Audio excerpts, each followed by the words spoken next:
అదే విషయం దాసరామ్ గారి వ్యాఖ్యలు కూడా అలాగే ఉన్నాయి మీరు చెప్పినట్టే. కాపుల పట్ల అధిష్టానం ఎలా ఉందో, ఏ వైఖరితో ఉందనేది మేము అన్ని గమనిస్తున్నాము. ఇకపై ఇలాంటివి చెల్లవు. మేము సరైన సమయంలో సరైన తీర్పిస్తాం. ముఖ్యంగా వచ్చే స్థానిక సంస్థల ఎన్నికల్లోనే మేమేంటో చూపిస్తామని చెప్పి చాలా క్లియర్ గా ఆయన ఇవాళ తాజాగా ఒక మెసేజ్ ఇచ్చారు. సార్ ఎవరైనా అంతే సార్, ఎవరైనా అంతే. ఇప్పుడు మేము జనసేనలో పనిచేస్తాం 10 ఏళ్ళు. ఇప్పుడు మేమంటే బయటపడలేం, కానీ ఆయన ఇండివిజువల్ గా ఒక కాపు జేఏసీ నాయకుడు, సెక్రటరీ ఆయన మాట్లాడతాడు. సౌత్ ఇండియాకి కాపు జేఏసీ నాయకుడు ఆయన. అవును. టీబీకే ఒక ఆర్గనైజేషన్ నాయకుడు ఆయన మాట్లాడతాడు. మా అందరి తరపున తప్పే ఉంది. ఆయన అవును. వాయిస్ రేజ్ చేస్తాడు సార్. అంటే అసలు ఓవరాల్ గా ఈయన అంటే కాపుల్లో ఈయన అసలు ఉన్నటువంటి అసంతృప్తి, అడగడం చెప్పాలి ప్రజలకు. అంటే కాపుల్లో ఉన్నటువంటి అసంతృప్తికి ఇవి రిఫ్లెక్ట్ అవుతున్నాయి దాసరాము వ్యాఖ్యలు అని చెప్పొచ్చు. Yes, yes, 100% correct. దాసనాము గారు మాట్లాడిన మాటలు కాపు సామాజిక వర్గం నుంచి వస్తున్న మాటలు. ఉమ్. ఆయన అసంతృప్తి, కాపు సామాజిక వర్గానికి ఉన్న అసంతృప్తిని ఆయన తెలియజేశారు. ఉమ్. పవన్ కళ్యాణ్ గారు అసలు ఎందుకు సీఎం పోస్ట్ ట్రై చేయలేకపోతున్నాడో ప్రధానికానికి చెప్పాలి. 2019లో ఓడిచ్చేశారంటే 2019లో కాపులు వేశారండి, మిగతా వాళ్ళు వేయలేదు నమ్మకం లేక. అవును. అర్థమైనా ఈ 2 రోజులు పార్టీ ఉంచుతాడో తెలియక వేయలేదు. 5 సంవత్సరాలు ఇచ్చాడు పార్టీ, ఇవాళ 8% వచ్చింది ఓటింగ్. విజయ్తో ఈయనకి పోలికంటే అవును, మరి విజయ్తో ఈయన పోలిక లేదు. విజయ్ 2 సంవత్సరాలు కష్టపడి ఒక స్ట్రక్చర్ మెయింటైన్ చేసి ఒక పార్టీని రన్ చేసి టువర్డ్ సీఎం గోల్ కి ట్రై చేశాడు, సీఎం అయ్యాడు.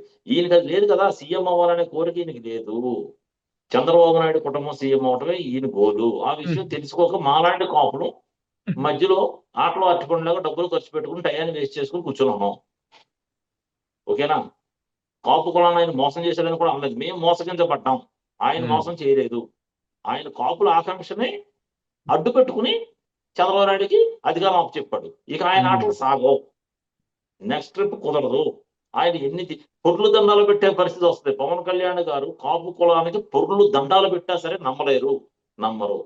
కానీ మీరు అలా చెప్తున్నారు, కానీ కాపులలో చాలా మంది ముఖ్యంగా జన సైనికుల పరిస్థితి చూస్తే పవన్ కళ్యాణ్ మళ్ళీ ఒకసారిగా తెర మీదకి వచ్చి అంటే ఇప్పుడైతే మీరు చెప్తున్నారు పొర్లు దండాలు పెట్టినా సరే వినే పరిస్థితి ఉండదని, కానీ నిజంగా అలాంటి పరిస్థితి ఉంటుందా?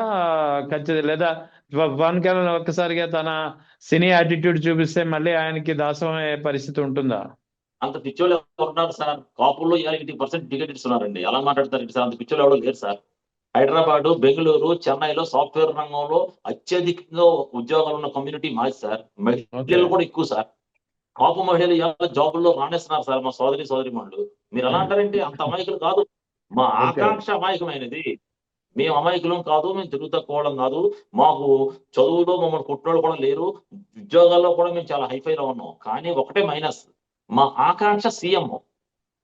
ఎవరైనా సరే మన వాడు కూడా ఎక్కుతాడేమో అని ఆకాంక్ష. దాన్ని ఆయన ఆయుధంగా చేసుకుని ఆడుకున్నాడు, కాపు వాడుకున్నాడు. వదిలేయండి. నెక్స్ట్ ఆయనకి మేము ఇస్తాం ట్రీట్మెంట్. జంజీ ఇస్తుంది ట్రీట్మెంట్, చూద్దరు గారి. జంజీ ఉంది కదా, ఇస్తుంది ట్రీట్మెంట్. కంగారు పడద్దు, వెయిట్ అండ్ సీ. ఎలాంటి ట్రీట్మెంట్ ఇవ్వబోతుంది? ఎందుకు సార్ డిస్కషన్ వద్దు. ఇప్పుడు ఏదో జనసేన రాదనో జనసేన గురించి నెగిటివ్ గా నేను మాట్లాడను. ఆయన వ్యవహార శైలికి తగ్గట్టే ట్రీట్మెంట్ ఉంటుంది. సరే, ఇక ఆంధ్రప్రదేశ్ ముఖ్యమంత్రి చంద్రబాబు నాయుడు చేసినటువంటి వ్యాఖ్యల గురించి కూడా ఒకసారి మాట్లాడుకుందాం. ఆయన ఇంతకు ముందు కూడా చేసినటువంటి వ్యాఖ్యలు ఇప్పుడు మరోసారి రిపీట్ చేశారు. సంతానం గురించి, 3వ సంతానం కంటే 30,000, 4వ సంతానం కంటే 40,000 ఇలా నగదు పారితోషికాలను ఆయన ప్రకటించినటువంటి పరిస్థితి. అంటే ఒక ముఖ్యమంత్రి స్థాయిలో ఇలాంటి వ్యాఖ్యలు, ఆర్థిక పరిస్థితులు ఎలా ఉన్నాయో అందరికీ తెలుసు. ఏంటి, ఎక్కడికి పోతుంది, ఏమంటారు? ఏమీ లేదండి. ఆయన ఏదో ఇండియా లెవెల్లో ఏదో ఫేమస్ అవ్వాలి. ఆయనకి పబ్లిసిటీ పిచ్చి. అర్థమైంది. ఆయనకు కొడుకు ముందు ఆయన కోడలని ముగ్గురిని కనేమనండి. అది మనకేంటంటే ఆయన కోడలకు నార్మల్ డెలివరీ అయిందా, సిజేరియన్ అయిందో నాకైతే తెలియదు. సామాన్య మహిళలు 2 సార్లు సిజేరియన్ చేసుకున్నాక 3వసారి సిజేరియన్ చేసుకుంటే ప్రాణాల మీదకి వస్తుంది. కాబట్టి సామాన్య మహిళలకు సిజేరియన్ ఆపరేషన్ లేకుండా నార్మల్ డెలివరీ అవ్వట్లేదు. ఓన్లీ డబ్బున్న సంపన్న వర్గాలకే నార్మల్ డెలివరీ అవుతుంది ఈ రోజుల్లో. సో ఆయన కోడలకు నార్మల్ డెలివరీయో లేదంటే సిజేరియనో నాకైతే తెలియదు. ఫస్ట్ ఆయన కోడల ముగ్గురిని కనేమనండి. చంద్రబాబు నాయుడు కోడలు పిల్లలు పుట్టిన తర్వాత అప్పుడు చెప్తానండి. ఎందుకు సార్ సొల్లు? ఆయన ఉద్దేశం ఏంటంటే ఆంధ్రప్రదేశ్ లో ప్రజలందరూ కూడా ఆర్థిక ఇబ్బందుల్లో పడిపోయి 3 పిల్లలను కనేసి ఈ ఇచ్చే సబ్సిడీ కోసం పేద వర్గాలు ఇంకా పేదోళ్ళు అయిపోవాలి. అప్పుడు నా మనవడు నా కొడుకు ఎలాగా లైన్ లో ఉన్నాడు, నెక్స్ట్ నా మనవడు కూడా ఈ ఆంధ్రప్రదేశ్ ఏలాలి అనే ఒక ఆకాంక్షతో ఆయన మతి తప్పిపోయి మాట్లాడే మాటలు ఇవి. ఏంటి సార్, చంద్రబాబు నాయుడు గారు అందరూ కూడా పేదోళ్ళు అయిపోవాలి, ఆర్థిక ఇబ్బందులకు వెళ్ళిపోవాలి, నా కుటుంబం 1 లక్ష కోట్లు సంపాదించుకుని అంటున్నాడు. చెప్పాడు కదా ఆయన స్టేజ్ మీద, సంపాదించిన నా కుటుంబం ఆంధ్రప్రదేశ్ ఏలాలి, ఏలాలంటే అందరూ ఆర్థికంగా చితికిపోవాలి. అది అందుకే ఆయన ఇచ్చిన రోడ్డు మ్యాప్ ఇది. ఫస్ట్ వాళ్ళ కొడలు కనమనండి సార్ ముగ్గురిని.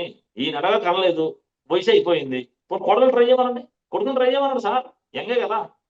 అంటే ఈ తరహా వ్యాఖ్యలు అసలు ముఖ్యమంత్రి స్థాయిలో ఉండి చేయడం అనేది మంచిదా కాదా? సార్ ఆయన పబ్లిసిటీ పిచ్చండి, ఏదైనా చెప్తాడు ఆయన ఏదైనా చెప్తాడు.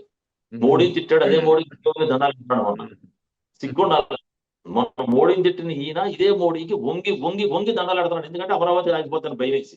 అవును, తెలియదండి, మా పవన్ కళ్యాణ్ తిన్నగా లేకగానే మహారాష్ట్రలో ఆటో యూనియన్ చెందిన ఏకనాథ్ షిండేనే ఎక్కిచ్చేశారు బీజేపీ వాళ్ళు. ఆంధ్రప్రదేశ్ లో ఎక్కిస్తారా చెప్పండి?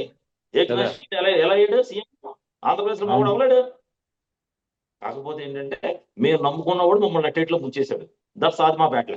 వదిలేండి సరే, కాపులను నట్టేట్లో ముంచేశాడు పవన్ కళ్యాణ్ గారు.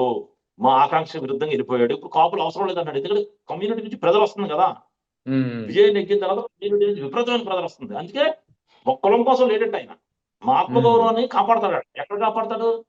పత్తిపాడు నియోజకవర్గం ఉట్లూరులో కాపు కులం మీద దాడి జరిగి అర్ధరాత్రి 10 కాడ నుంచి 3 వరకు, అర్థమైందండి, ఒక కుర్రోడిని, సాయి సురేష్ అనుకుంటే పేరు, ఆ కుర్రోడిని కొట్టుకుంటూ ఊరంతా తిప్పితే వాళ్ళ నాన్న శ్రీనివాసరావు గారు వాళ్ళ చెల్లి కాళ్ళు చేతులు పొట్టలు ఇప్పించుకున్నారట సార్.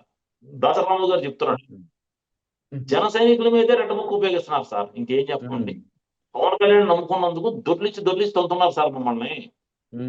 పరిగెత్తించి కొడుతున్నారు సార్ తెలుగుదేశం వాళ్ళు. ఇదే తెలుగుదేశం వాళ్ళు. జగన్మోహన్ రెడ్డి పేరు చెప్తే పోసుకున్న తెలుగుదేశం వాళ్ళు. జగన్మోహన్ రెడ్డి గారు చంద్రబాబు నాయుడు అరెస్ట్ చేస్తే ఊళ్ళో పారిపోయిన ఈ తెలుగుదేశం వాళ్ళు. చంద్రబాబు నాయుడు గారు రాజమండ్రి సెంట్రల్ జైల్లో ఉంటే ఇళ్లలో దోసుకున్న ఈ తెలుగుదేశం వాళ్ళు. ఈ పవన్ కళ్యాణ్ పేరు ఇచ్చిన అరుసుకి, పవన్ కళ్యాణ్ చేసిన సాయానికి పదవిలోకి వచ్చి మమ్మల్ని కొడుతున్నారు. అంటే ఎంత తప్పు చేసామో మేము ఒకసారి తెలియజేది. ఒకసారి మీరు ఆలోచించండి. నేను మీ ద్వారా మా వాళ్ళందరినీ అడుగుతున్నా, ఎంత తప్పు చేసావో ఒకసారి ఆలోచించండి సోదరులారా. మనం చేసిన తప్పు ఎంత పెద్దదో ఒకసారి ఆలోచించండి. పవన్ కళ్యాణ్ నమ్మి మనం ఎంత లూజ్ అయిపోయామో, ఎంత కోల్పోయామో తెలుసుకోండి అని నేను మా వాళ్ళు అడుగుతున్నా, మా వాళ్ళని. సరే, ఇక ఇప్పుడు వాస్తవానికి ఇప్పుడు మీరు బయటకు వచ్చారు, మీరు మీ ఆవేదనను మీరు వెళ్ళగక్కుతున్నారు. దాసరాము లాంటి నాయకులు అయితే బాహటంగానే చెబుతున్నారు. కానీ అంతర్గతంగా చాలా మంది ఇదే పరిస్థితిలో ఉన్నా మొన్నటి పవన్ కళ్యాణ్ వ్యాఖ్యల తర్వాత, ఏదైతే 2 రోజుల తర్వాత మొత్తం రాష్ట్ర వ్యాప్తంగా కూడా ఇలాంటి పరిస్థితే ఉందా? మీరు ఎవరితోనైనా మాట్లాడారా, లేదా ఎవరైనా మీతో వాళ్ళ ఆవేదనను షేర్ చేసుకున్నారా? చాలా బాగుందండి. రాష్ట్ర వ్యాప్తంగా ఏమన్నారంటే, అన్న మంచి పని చేశాడు, తను క్లారిటీ ఇచ్చేసాడు, మన అవసరం లేదని. మీరు కూడా చెప్పారు, హ్యాపీగా కాన్సన్ట్రేషన్ చేయండి మన కెరీర్ మీద, బిజినెస్ మీద, పిల్లలు స్టడీ మీద కాన్సన్ట్రేట్ చేయమని చెప్పారు. వీఆర్ హ్యాపీ అన్న, మా పని చేసుకుంటామని చాలా మంది ఫోన్లు చేశారు. మనం మంచి చెప్పారన్నా. ఆయన కూడా మంచిగా చెప్పాడండి. పవన్ కళ్యాణ్ గారు కూడా విమర్శించక్కర్లేదు, ఆయన కూడా చెప్పాడు. ప్రజలు తట్టుకోలేక చెప్పాడు, నిజం చెప్పవలసి వచ్చి చెప్పాడు మనకు తెలియదు, కానీ ఆయన నిజం చెప్పాడు. నేను అవడం కోసం లేనమ్మా, నా కోసం మీరు అవసరం అమ్ముకోవద్దు, నా కోసం గొడవలు పడవద్దు, నా కోసం జెండాలట్టుకు తిరగొద్దు, అర్థమైందా? నాకు ఫీల్ లేదు, చంద్రబాబు నాయుడు గారి దగ్గర ఉంటాను నేను అని చెప్పాడు. ఆయన తప్పులేదు, వదిలేయండి. ఆయనదే కరెక్ట్ అయి ఉండొచ్చు, మాదే తప్పు అయి ఉండొచ్చు. చెప్పాను కదా సార్ నేను, ఆయనదే కరెక్ట్ అయి ఉండొచ్చు. ఎందుకంటే మన ఆకాంక్ష ఆయనకు నచ్చినప్పుడు ఆయనతో వ్యవహారం మనం చేయలేం కదా. ఇంకెందుకు సార్ ప్రాబ్లం?